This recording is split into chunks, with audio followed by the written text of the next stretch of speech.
Our theme this month is getting ready for the harvest. And oh boy, are we. Thursday is almost upon us. And from the discussions that have been going on about preparation for Thursday, indeed, this is a harvest. And aren't we blessed? And don't we just know it? So today I want to talk a little bit about reaping the harvest into the future. We've talked about from the past, we've talked about in the now moment, and now we're going to talk a little bit about into the future. Because the things that are happening to us now are the harvest of thoughts and actions that have been sown in the past. So today's thoughts and actions are seeds being sown for a future harvest, aren't they? Sowing and reaping is almost a perfect analogy of life. We can hardly do better than to see life as a process of sowing seed and reaping harvest, and to take care of how we sow. Since all of us are now reaping what we once sowed, and sowing now the harvest we will reap in the future, it's really important that we know the principles of sowing and reaping and what comes in between. Ernest Holmes, in that epic masterpiece, The Science of Mind, wrote this: "A good tree produces good fruit. So good thoughts bear a harvest of good deeds. The mouth speaks from the heart. In every act, every word, and every gesture, we reveal ourselves as we are.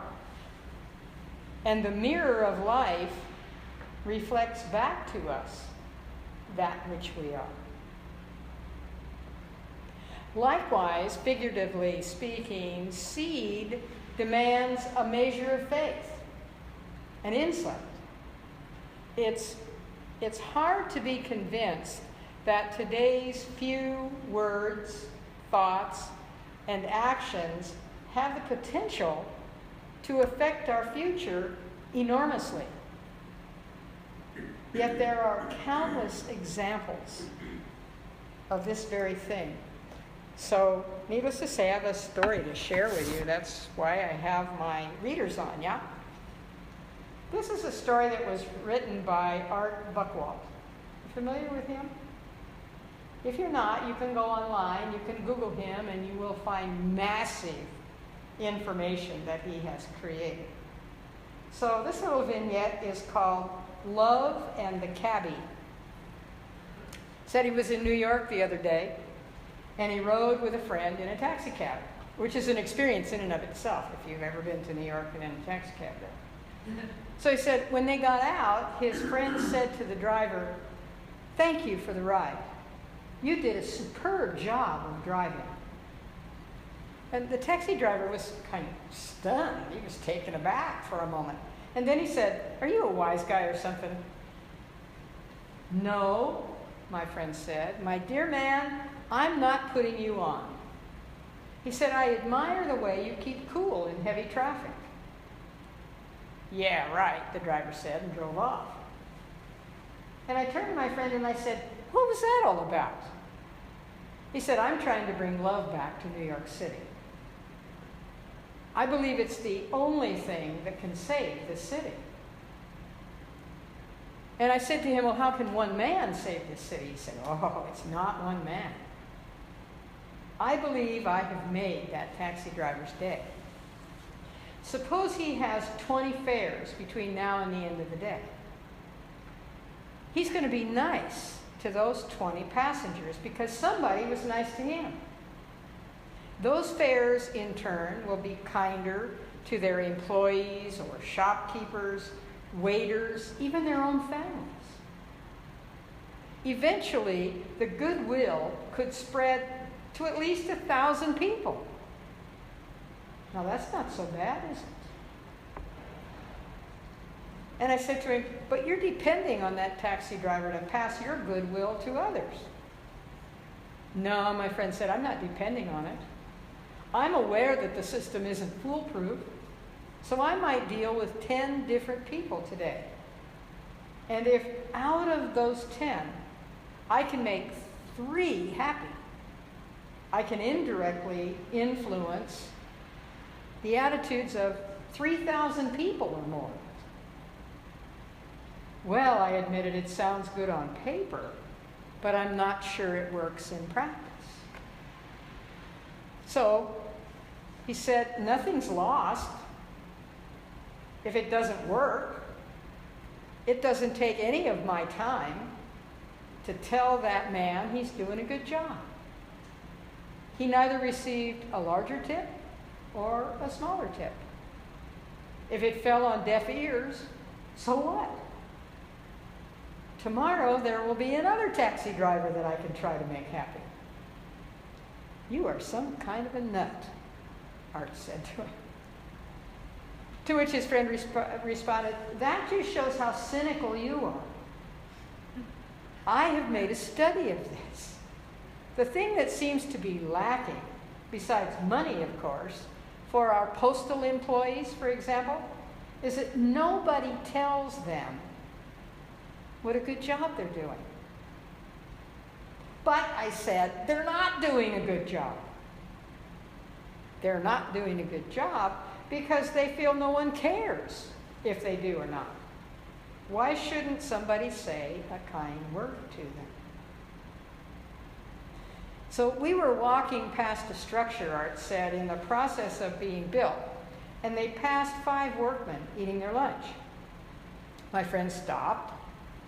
That's a magnificent job you men have done, he said, looking up at this building. It must be difficult. It must be dangerous work. The workmen eyed my friend suspiciously, remember, we're in New York City.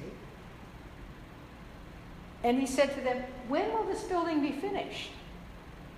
June, one of them kind of grunted. Ah, that's really impressive, he said. You must all be very proud. We walked away, and I said to him, I haven't seen anybody like you since the man from La Mancha. When those men dissolve my words, he said, and digest them, they're going to feel better for it. Somehow, the city is going to benefit from their happiness. But you can't do this all alone, Art protested. You're just one man. The most important thing, he said, is not to get discouraged. Making people in the city become kind again is not an easy job. But if I can enlist other people in my campaign, you just winked at a very plain-looking woman, I said to him. Yes, I know, he said. And if she's a school teacher, her class will be in for one fantastic day. Isn't that sweet? You know, what he said about it doesn't take any more time to do this. I can tell you, when you do it, the greatest gift is how you feel for having done it. And I will share with you an experience of my own shortly after I got into science of mind. And I looked in the mirror one morning, and I noticed that the sides of my mouth tilted down like this. I said, I look just like my mother. I look like my mother. My mother's dead. And I thought, I don't look happy. I'm happy, but I don't look happy. I see people and I think I smile at them, but if I'm trying to overcome that, that's a lot of work. So what I have to do in order to smile, so look in the mirror. I worked on it. I did. I worked on it. Every time I looked in the mirror, am I looking like this? You know the emojis? You've got this kind of emojis, you've got this kind of emoji, and this kind of emoji. So I started working on it. I started thinking about it. When I would pass people, I would consciously think, smile, smile, smile. And over a period of time, what happened? They started smiling back. Now I don't even think about it consciously, and people are smiling back. Now, did that happen in 36 hours? No. Did that happen in 2 months? Probably not. I don't know when it actually happened until I started noticing people doing that, and I don't even exactly remember when that was either. And it doesn't matter. But the thing that it has done for me is that when I see somebody walking toward me and I respond to them by turning the edges of my mouth up, my eyes go to their eyes. I used to just walk by. And if you're over 70, you have a tendency to walk like this anyway, don't you? Because you don't want to trip on anything. So it means looking up and looking out and looking people in the eye. And you will notice, just like this man said, you will notice that some of them look back. And almost all of them smile. I don't think they even know they are doing it, which is even better because we are acknowledging each other so naturally that there's no effort in it.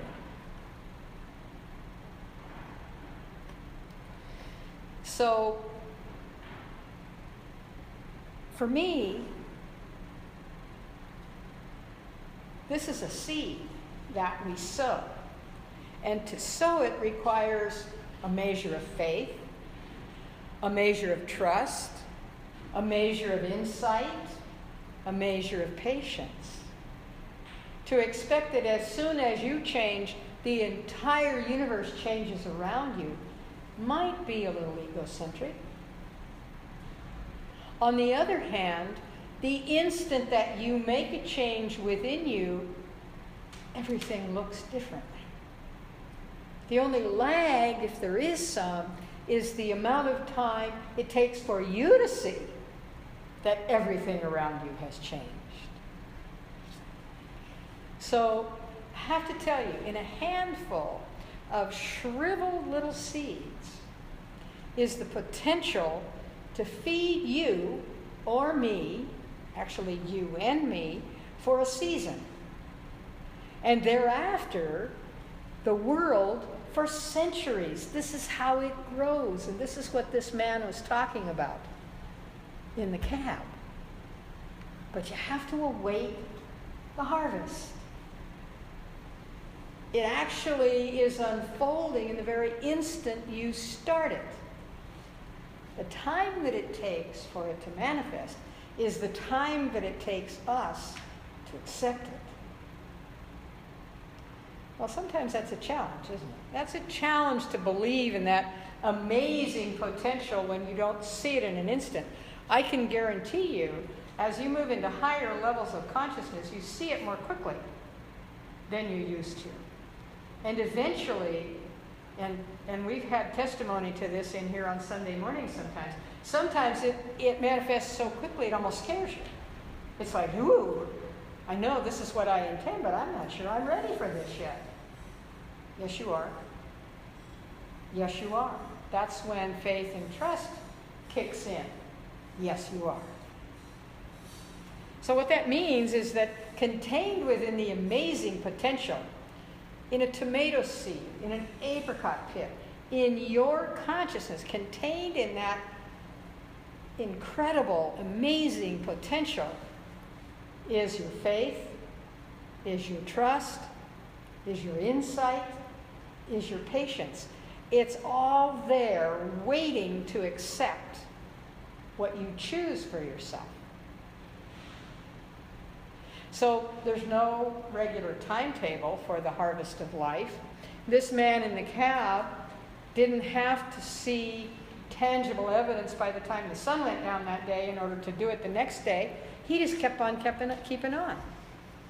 I didn't draw a line in the sand and say, if people don't smile back at me within a week, I'm done with this. This is a lot of work. There's no regular timetable. Sometimes the harvest appears in a short period of time. Sometimes it takes a much longer time. So what?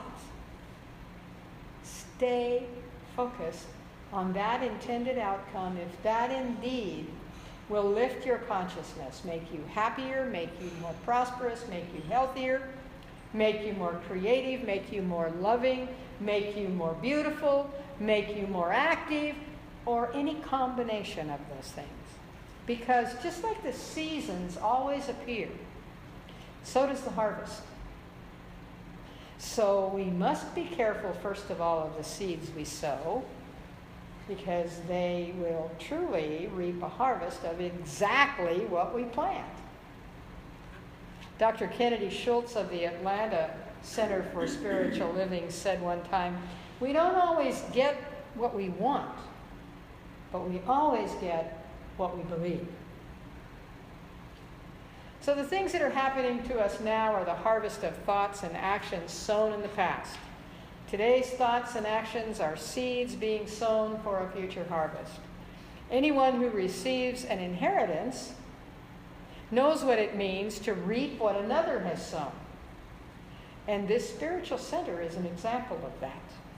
We enjoy membership in it, fellowship in it, and spiritual support by it. Because a few far-sighted people once began to assemble, sowing what we are now reaping. Goes back to what, 1990? Maybe 4 or 5, I'm not sure. Oh, okay. Excuse me. September 11th, 1994. On the bottom of the podium is the dedication. 1994. We're 20 years old. We're 22 years old. We better throw that into the pot to celebrate too, yeah? Yeah, that's wonderful. Thank you. So as we put our word out now, we're creating a mental equivalent into the future. We're doing the same thing our founders did, creating our spiritual family of the future.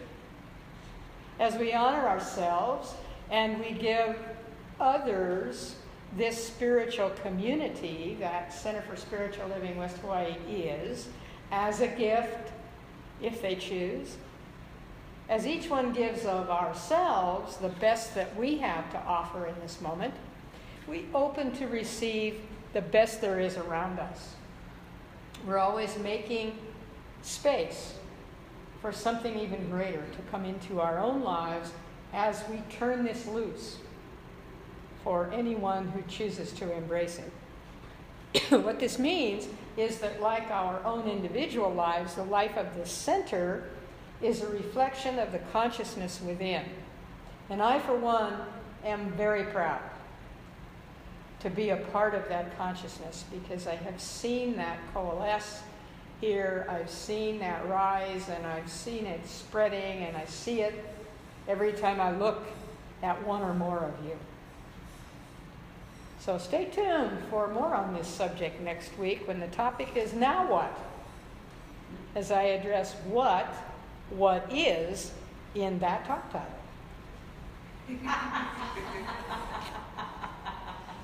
So I'm going to close with an old Chinese proverb that speaks to reaping the harvest, getting ready for the harvest into the future. When there is light in the soul, there will be beauty in the person. When there is beauty in the person, there will be harmony in the house. When there's harmony in the house, there will be order in the nation. When there is order in the nation, there will be peace in the world. Of course, it's no secret that we're all in this together.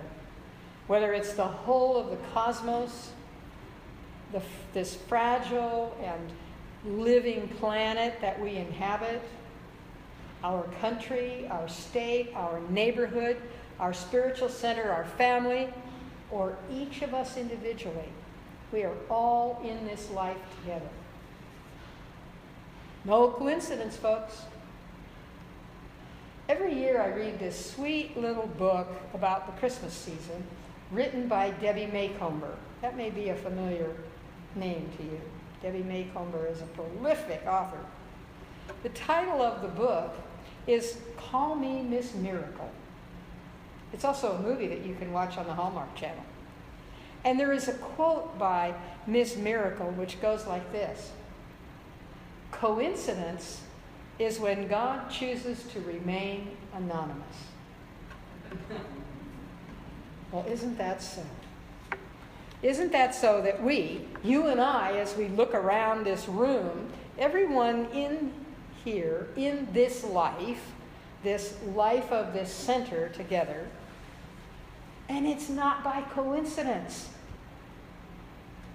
So happy Thanksgiving. And so it is.